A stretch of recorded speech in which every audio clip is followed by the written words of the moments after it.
Welcome, and thank you for tuning in to the Sunday services at Center for Spiritual Living, Denver. We are a loving and prospering community in the heart of Denver and online. We now conduct hybrid services at the historic Grant Avenue Community Center and Sacred Place, located at 216 South Grant Street, Denver, Colorado.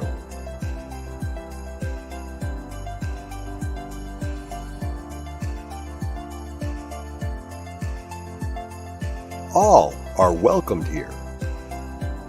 A place, space, and face of love. We are a spiritual community practicing universal principles that enrich our lives. We are grateful that you have blessed us with your presence. While online, we'd love to know you're watching with us. Feel free to leave a comment and let everyone appreciate you. With everything going on, life can feel overwhelming. CSL Denver wants you to know we are here for you. Please know that our practitioners are available for personal prayer work. Our licensed spiritual practitioners' names and phone numbers are available on our website at csldenver.org. Or if you have a prayer request, feel free to email it to info@csldenver.org. For your convenience, you'll find clickable links in the description of this broadcast. Rev Elzia, along with all our guest speakers, practitioners, service coordinators, and musical inspirations, want you to know how truly grateful we are that you are with us today. Thank you for your continued support and participation in our services, workshops, and events, as well as providing financial contributions to our center. If you're interested in upcoming events and information, we send out weekly newsletters. Sign up by visiting www.csldenver.org. We deliver services in a hybrid format where we meet in person at 216 South Grant Street. We will also continue to live stream all services on Facebook and YouTube every Sunday. Find us on our respective channels as well as on New Thought Media Network. Again, thank you for your precious attention. Now prepare for engaging enlightenment.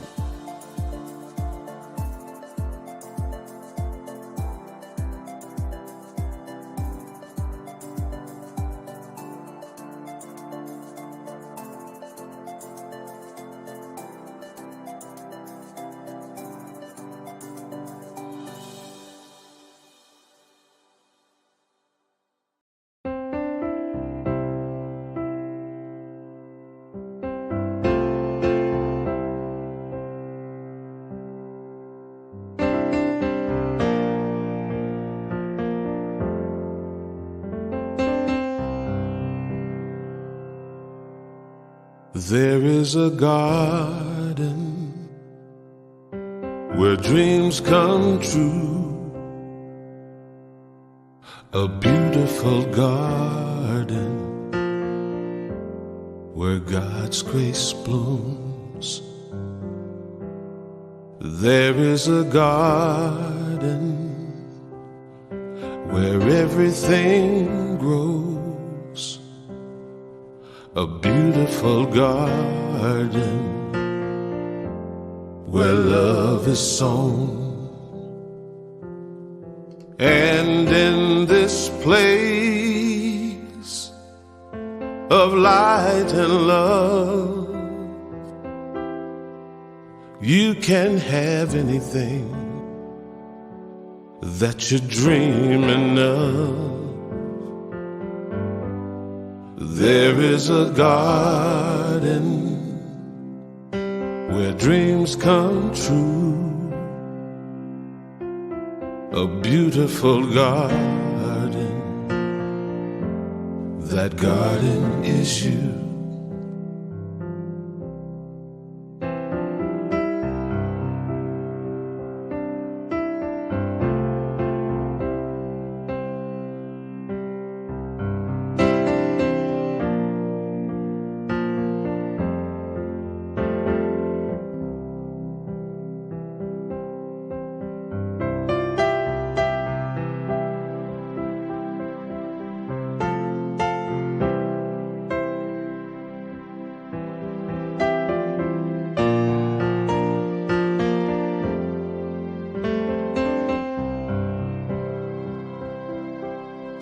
And in this place of light and love, you can have anything that you're dreaming of.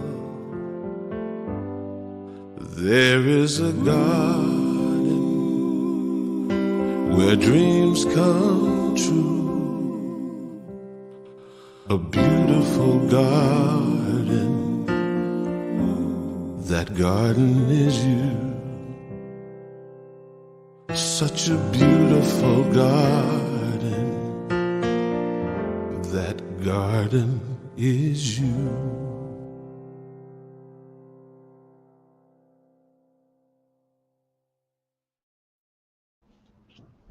Good morning, everyone. My name is Teresa Cardenas, practitioner at CSL Denver. I invite you to close your eyes for our invocation. We are all one spirit, one mind, one omnipotent energy in and through all things. And we know this morning as we gather together, whether we are online or in person or in a mosque, a temple, a church, or out in Mother Nature itself, that we are all connected and that we are divine beings having a human experience, spiritual beings in a human experience on this planet. And we know that as we come together as a community, we just enhance that feeling of love and light and know that we are coming together for the highest and best good of all concerned. So as we move into this place in our heart and in the community, we align with the perfect light, that perfect nature of who we are, that imperfect perfectness of who we are.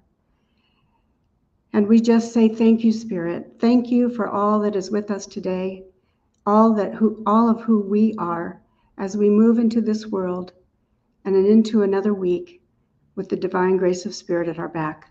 And so it is. So it is. Our reading this morning is from transpersonal psychologist Sue Mertens. The search for meaning in our lives takes place upon the path of healing. The steps we take on this path are individual and unique. No one else travels on our path. Although we accept help from others, our path is our own. Therefore, we must calibrate our own GPS by using our inner locus of control rather than our outer locus of control. The outer locus of control gives power to conditions, and we turn away from that. And we know that the first calibration is to believe we can change because we want to change. Second, we understand perception of what happens to us is an inside choice. Third, we come to understand that true power is not out there, it's in here. It is all about what's in here. Pay attention to how we create our discomfort. Be open to any and all opportunities to expand your life, to move into a wider world, to become more independent, to live your own life on your own terms.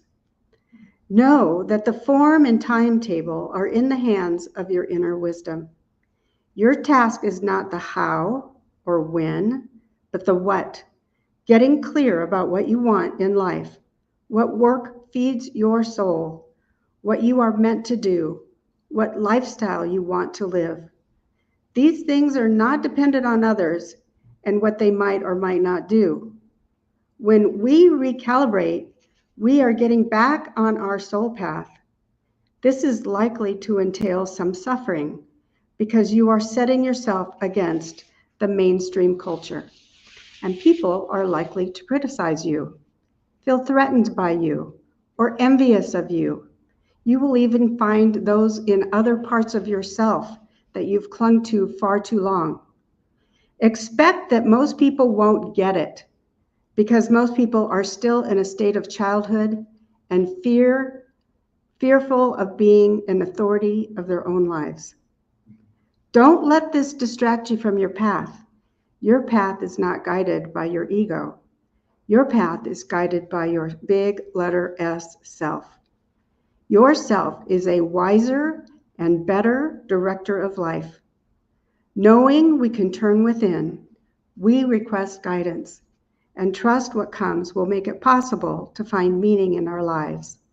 This is the path to healing. And Ernest Holmes accentuates that fact when he says, "We have within us a power that is greater than anything we shall ever contact in the outer, a power that can overcome every obstacle in our life and set us safe, satisfied, and at peace, healed and prosperous in a new light and in a new life." Now we will have music by Bob Seema in his song, "I Don't Know, and That's All Right."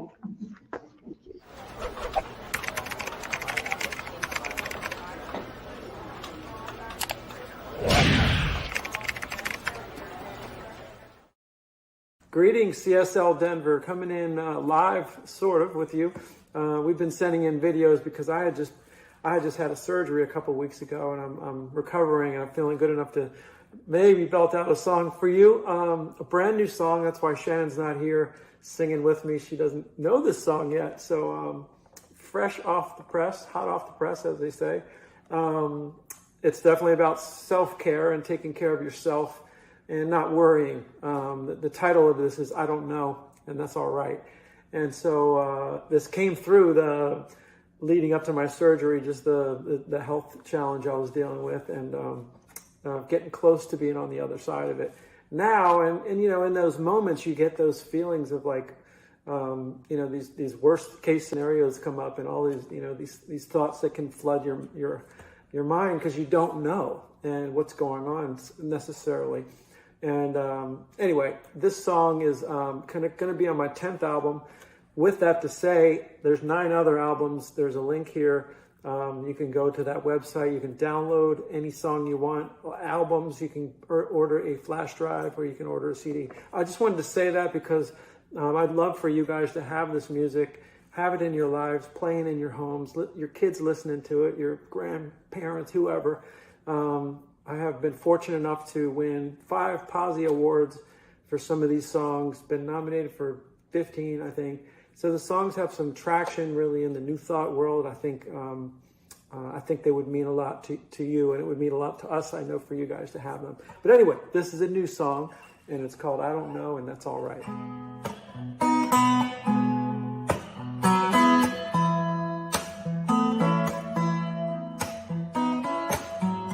Can you find your way in the dark? Can you close your eyes and follow your heart?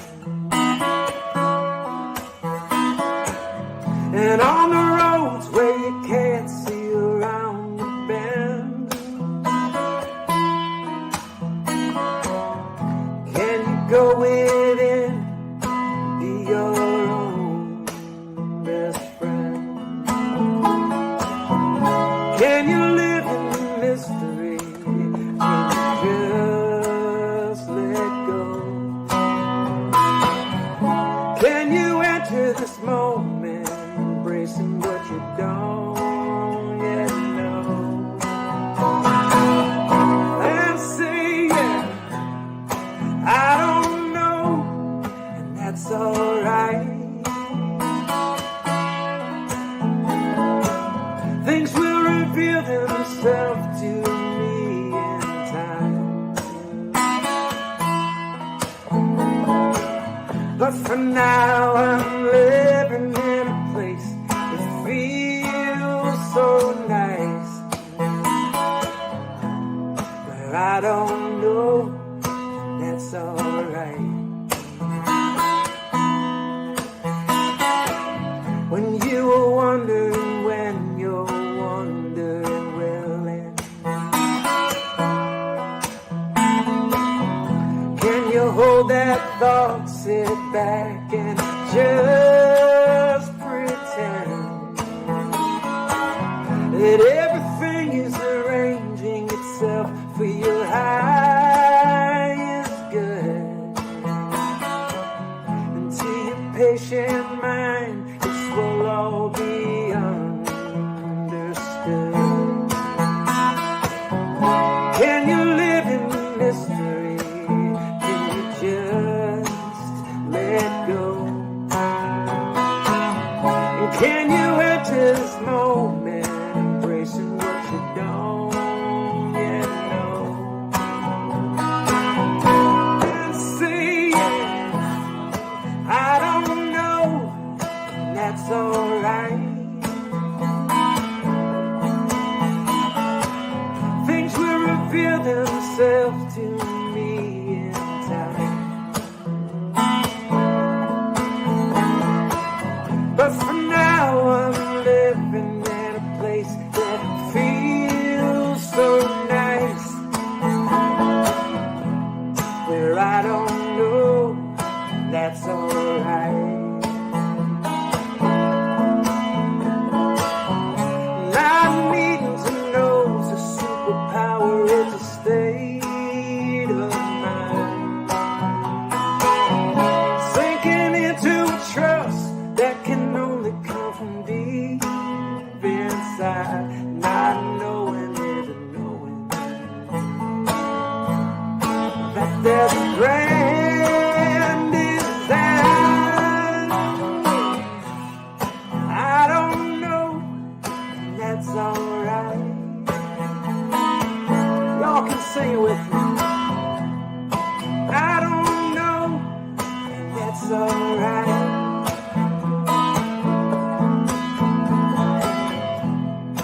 I don't know, and that's alright.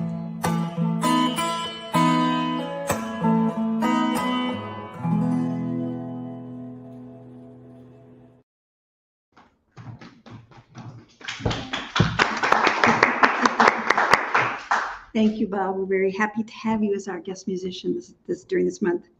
So I want to introduce our guest speaker today. Her name is Reverend Kelly Robbins, and we are so happy to have her. And Reverend Kelly brings a modern voice to ancient teachings, empowering us to live our lives fully using the principles of love and universal law.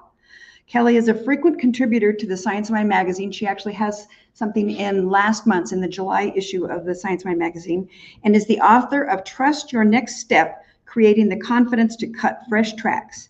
She also produces the Fresh Tracks with Kelly Robbins podcast. So please help me welcome Reverend Kelly Robbins.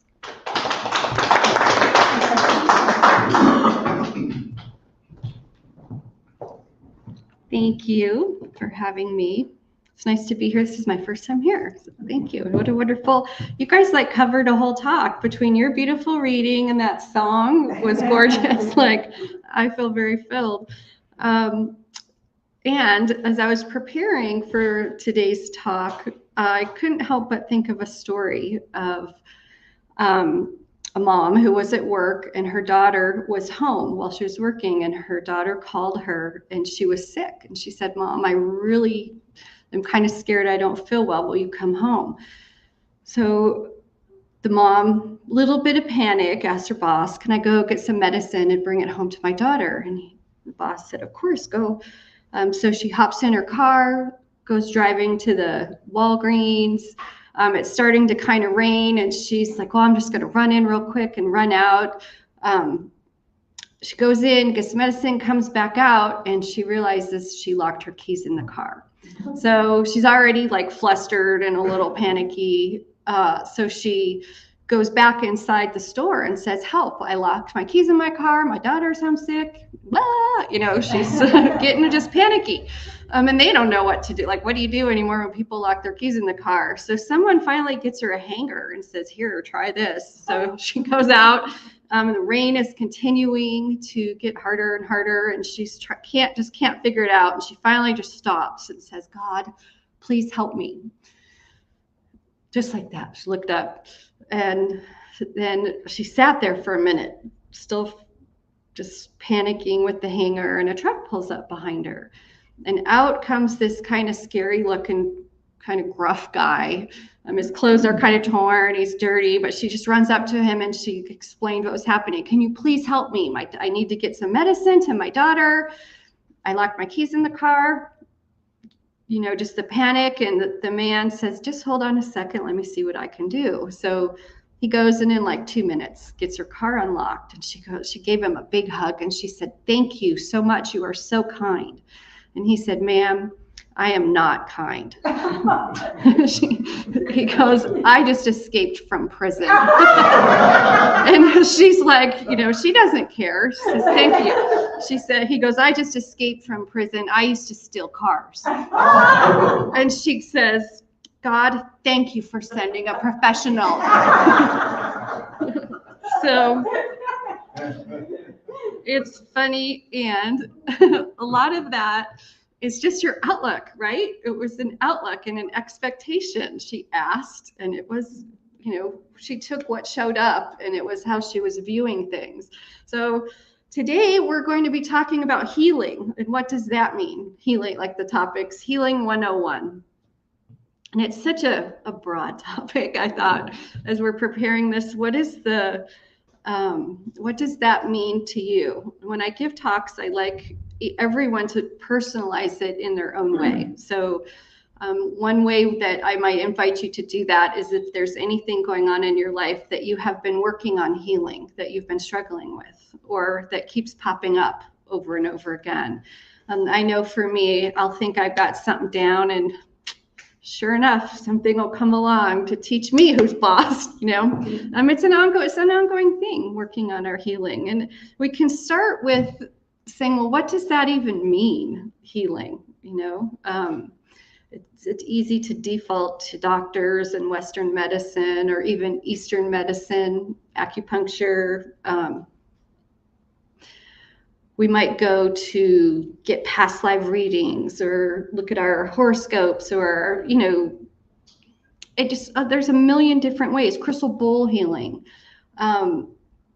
So when we're here looking at ourselves and talking about healing, you can say, what does that mean to me to be healed of this, whatever your issue is going on with life? And I'd like to present that, just like in the invocation that you read earlier, you talked about how we're souls here expressing as humans, which was beautiful. I thought, gosh, it couldn't have been more perfect of a reading for what we're going to talk about today. Isn't it funny how that works? But that's what we are doing.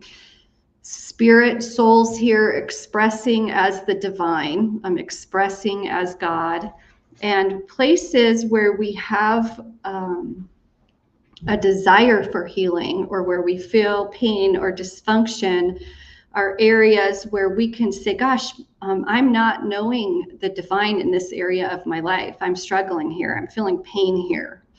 So this is where that opportunity for healing comes in, is how can I know that oneness, that wholeness is really the word. How can I know that more fully? How am I not knowing it in this area of my life?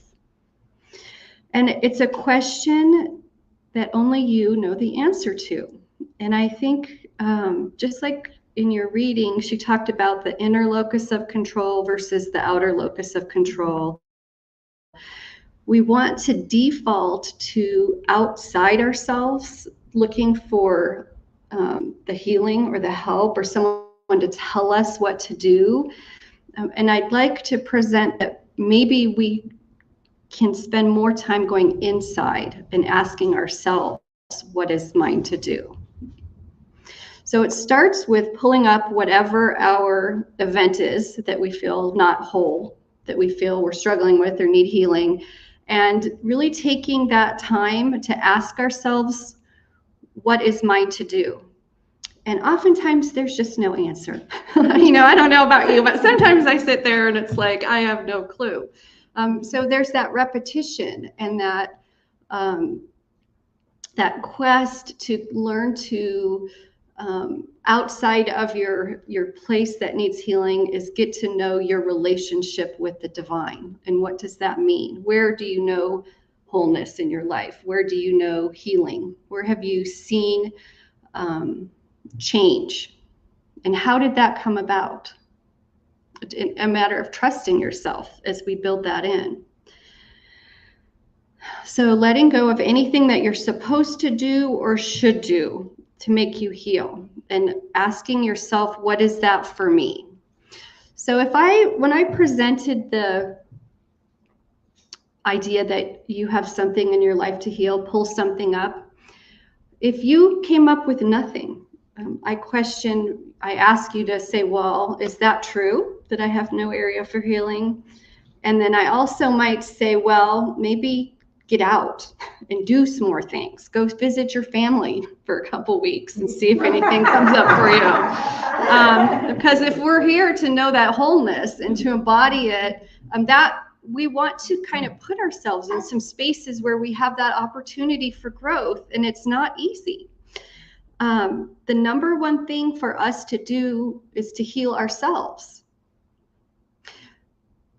I have a reading from our founder, Ernest Holmes. He says, in that Science of Mind textbook, self-healing must come first of all. That's the name of his reading. If we think we can guide our brother aright while our own feet still walk in darkness, we are mistaken. We must first clarify our own vision, and then we shall become lights, lighting the way for others. But can we teach a lesson we have not learned? Can we give that which we do not possess? To suppose so is hypocrisy, a thing to be shunned.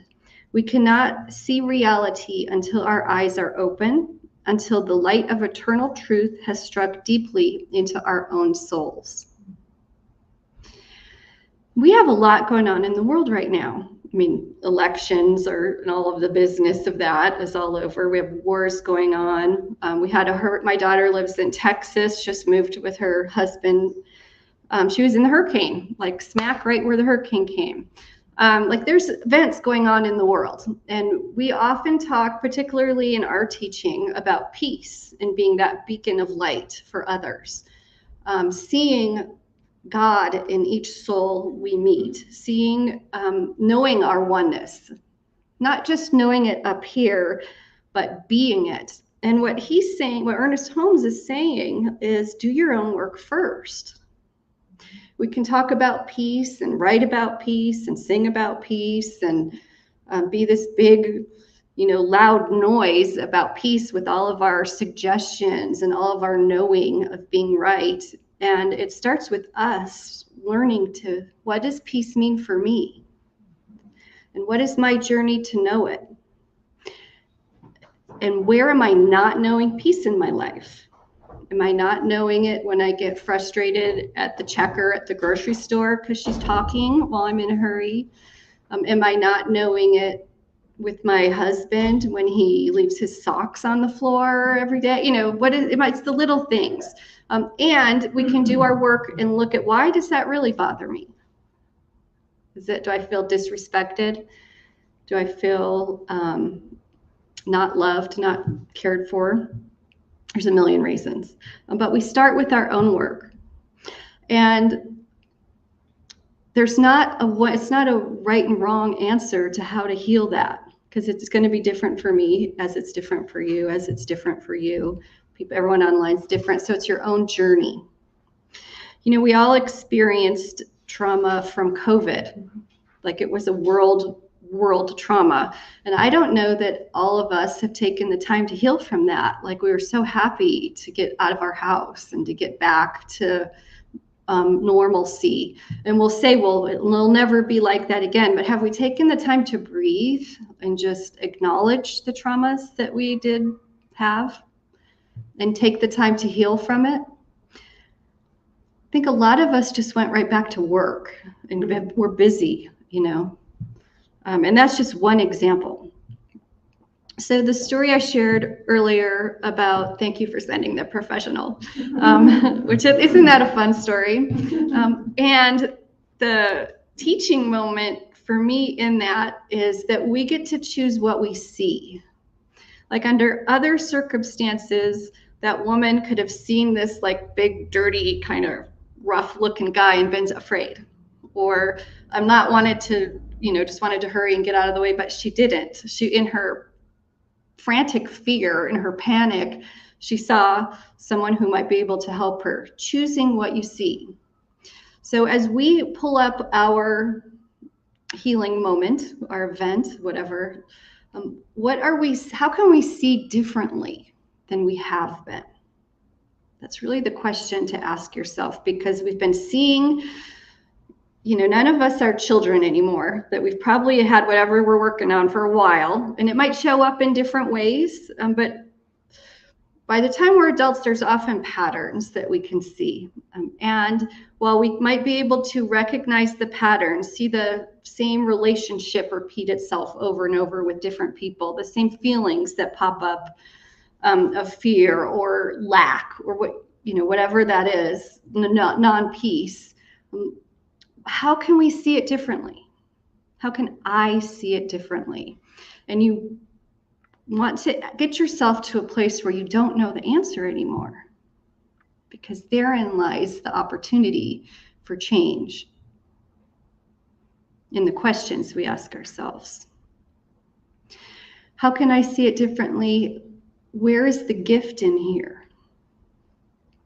Where is the gift in here? There's a book by a man named Colin Tipping called Radical Forgiveness, which you can get the free PDF online.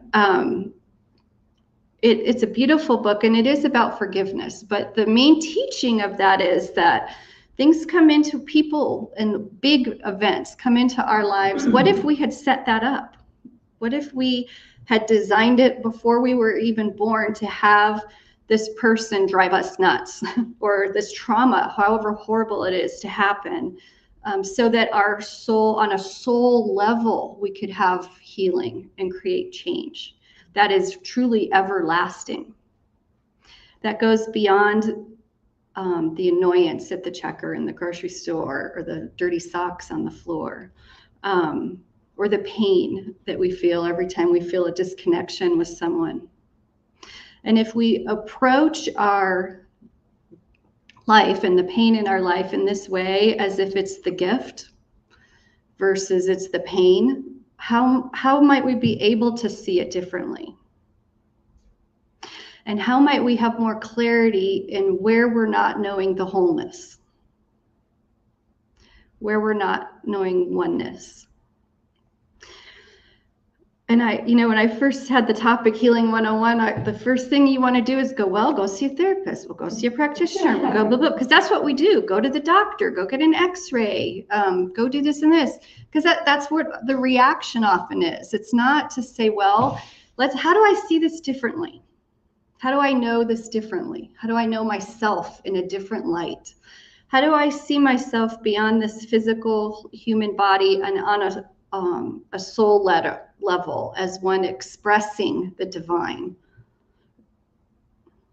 And how might I have a sense of urgency and passion to tackle these difficulties, knowing that on a soul level, I came here to heal this, or to know this, to learn, to express oneness and be wholeness through events such as this, or through people such as this.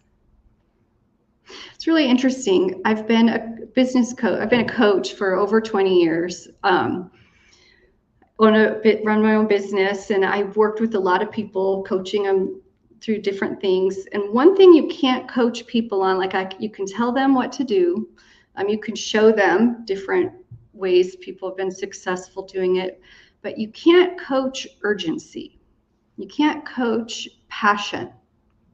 You can't teach that to someone. It has to come from within.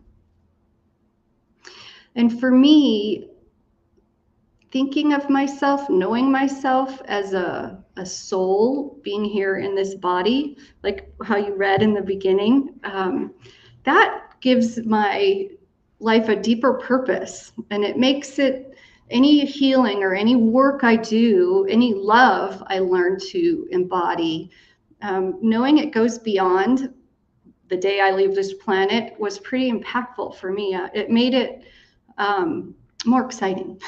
It made it more important to do the work. So as I say, what's your deal? What's going on for you today? We've got 20 minutes, an hour here together. If there's one thing I invite you to walk away with is seeing it a little differently, seeing what's going on all this week. And if you choose to, you can open yourself to choose to see what it is. What's here to be healed now? What's here for me now?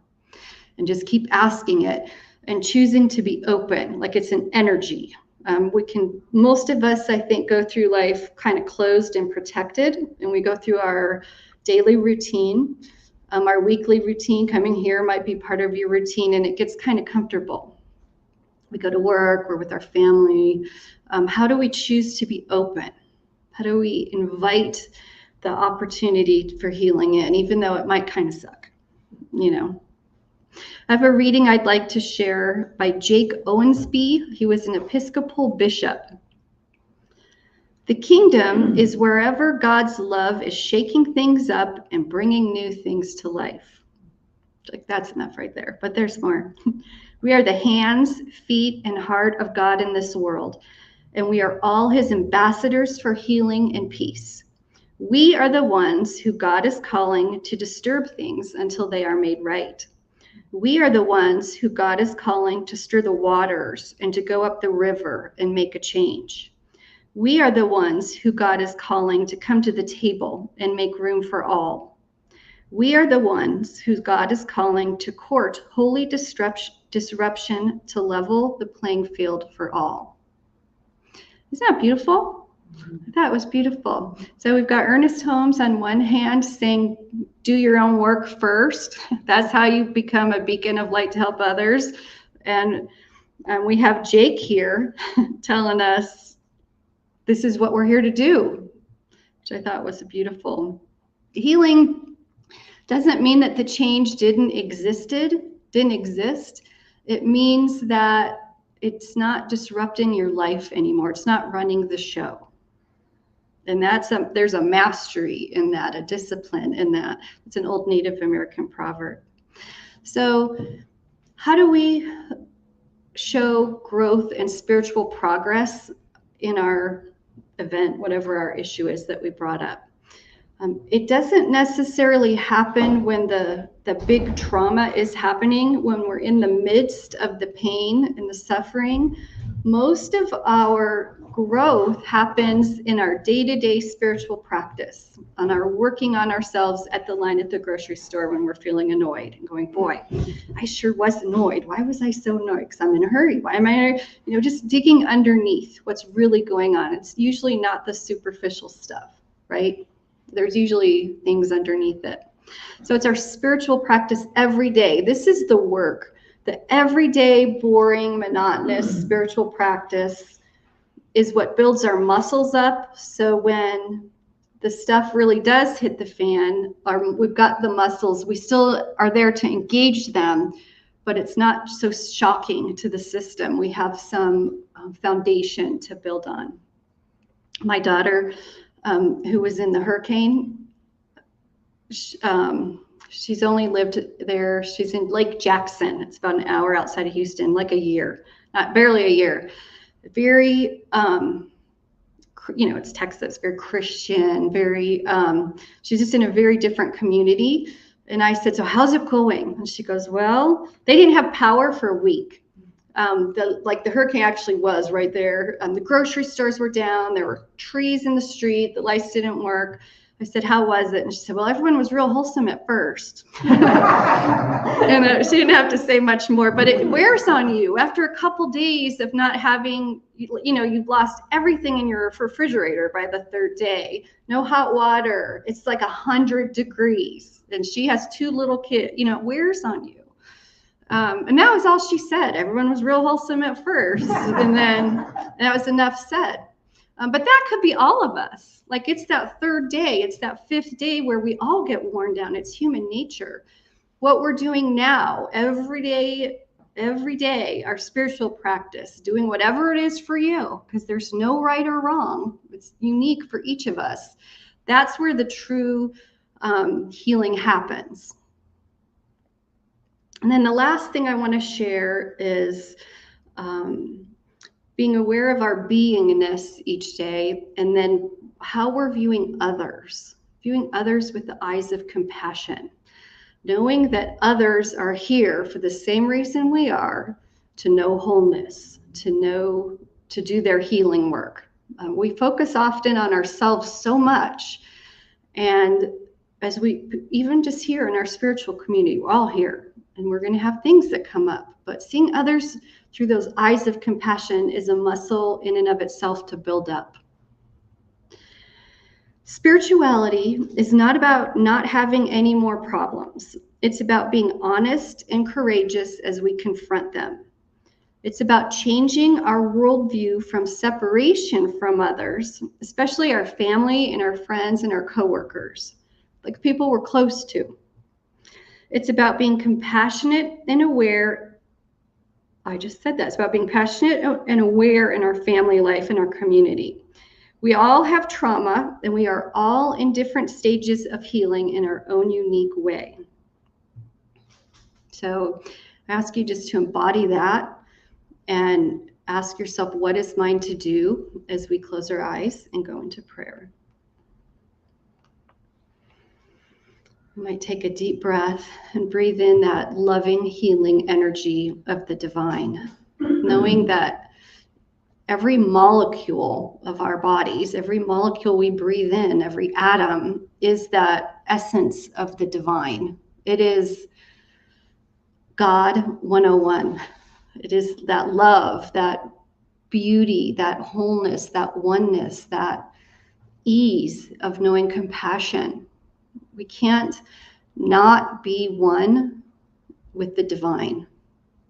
As we know this truth and really embody it into ourselves, we might feel our shoulders relax, our breath be deeper.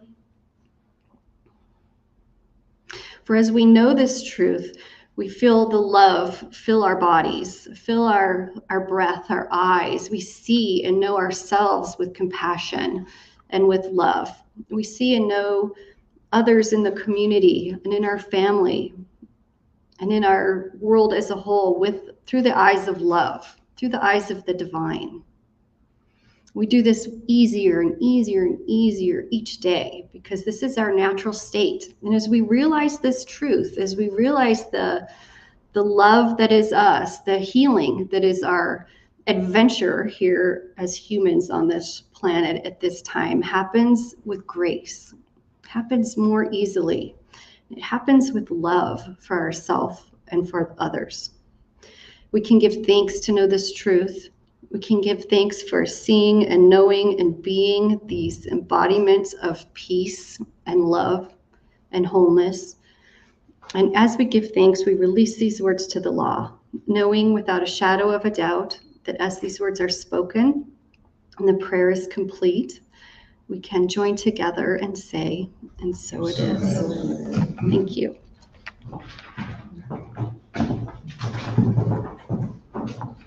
Thank you, Reverend Kelly. That was beautiful. We're grateful God sent us a professional this morning. So we are so grateful for everyone's support of CSL Denver, whether it's in time, treasure, or talent, and especially during these times of change. Whether this is your first time joining us or you are a returning community participant, we want to thank you for your continual financial support of the important work we are striving to provide you. Right now, there are several ways you can make your financial contribution to Center for Spiritual Living Denver. This information is running along the bottom of the screen, or you can place your gift in the basket going around. Now, please repeat with me our usual affirmation.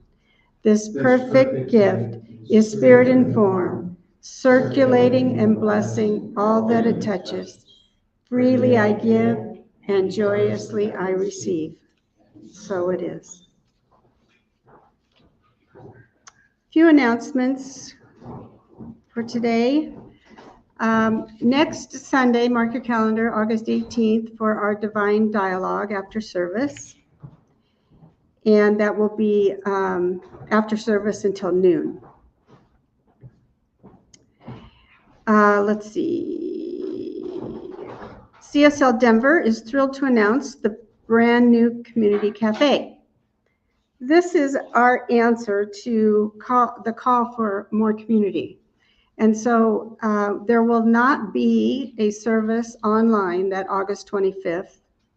It is going to be our kickoff for our community cafe, where we will have kind of a potluck and a gathering, and we'll have a topic of discussion. I will lead the first discussion. It will be a kind of deep dive into how dreams can assist your symbolic growth. And please come and bring a friend and a snack to share with us and break bread with us. And please, those of you online, since there won't be a service online, we're encouraging you to come be with us so that we can get to know you as well as part of our community. We have older Science of Mind magazines for free on the table next to the fellowship table, along with our other handouts. The Science of Mind magazine is a bi-monthly magazine, so the current magazines are for May and June, and they are $4. If you would like to hear some good news of the world to affirm the good in the world, because there is good in the world, even though CBS and ABC and CNN don't always get it, there is a lot of good news. This program is put together by New Thought Media Network and airs on Fridays at 5 p.m. Mountain Time, or you can watch these anytime during the week. Just go to the Center for Spiritual Living Denver Facebook page and click on any post that says, "And now the good news." New Thought Media Network has 40 hours of weekly broadcast programming. We invite you to go to www.ntmedia.org and check out what they have. We are so truly blessed by everyone who has chosen to support CSL Denver by showing up on Sundays or watching us online. We know that as we move through the rest of this year, the divine beloved is guiding and loving each and every one of us. Thank you for joining us. Now let's close out with Karen Drucker singing, "I Am So Grateful." Thank you.